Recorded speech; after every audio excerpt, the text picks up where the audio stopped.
Les cas de VIH sont en augmentation. 665 nouveaux diagnostics en 2023, c'est 13% de plus qu'en 2022. C'est préoccupant parce qu'en fait, depuis 3 ans, ça augmente, alors que dans les années qui ont précédé, jusqu'à 2020, on a eu une diminution constante du nombre de diagnostics pendant presque une décennie. C'est aussi préoccupant parce que le VIH reste une maladie incurable qui nécessite un traitement à vie une fois qu'on est diagnostiqué. Le VIH, c'est le virus de l'immunodéficience humaine qui peut déboucher sur le syndrome du sida si aucun traitement n'est mis en place. Le virus parvient à se cacher dans nos cellules immunitaires, c'est les cellules mémoire, celles qui font que vous ne faites pas 2 fois une varicelle, 2 fois une rougeole et que vous êtes capable de vous défendre contre des infections.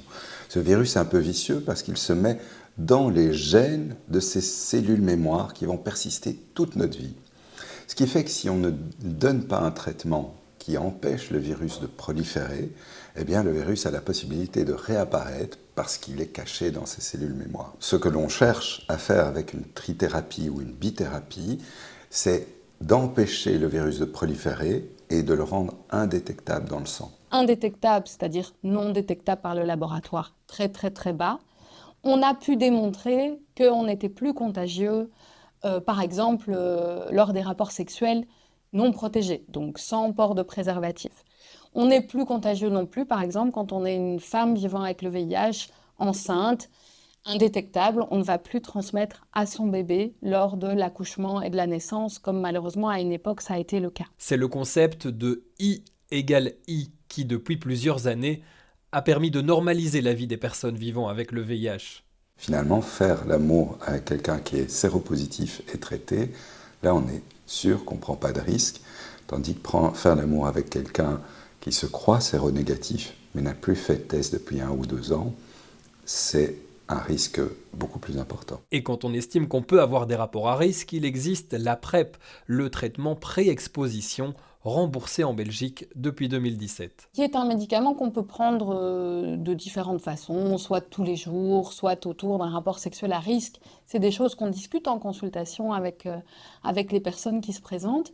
Et une fois qu'on a démarré ce traitement en pré-exposition, on a un suivi régulier pour voir comment ça se passe, pour faire des dépistages réguliers, aussi des dépistages d'autres IST, puisque la PrEP, ça protège du VIH, mais pas des autres IST. Le nombre d'utilisateurs de la PrEP augmente. En 2023, il y avait presque 9000 utilisateurs, mais malgré tout, on voit qu'il y a encore certaines lacunes dans la couverture. Si vous regardez les chiffres de la PrEP en Belgique, c'est une immense majorité d'hommes. Et donc, voilà, c'est très bien qu'ils aient la bonne info et le bon accès, mais vraiment, où sont les femmes, quoi.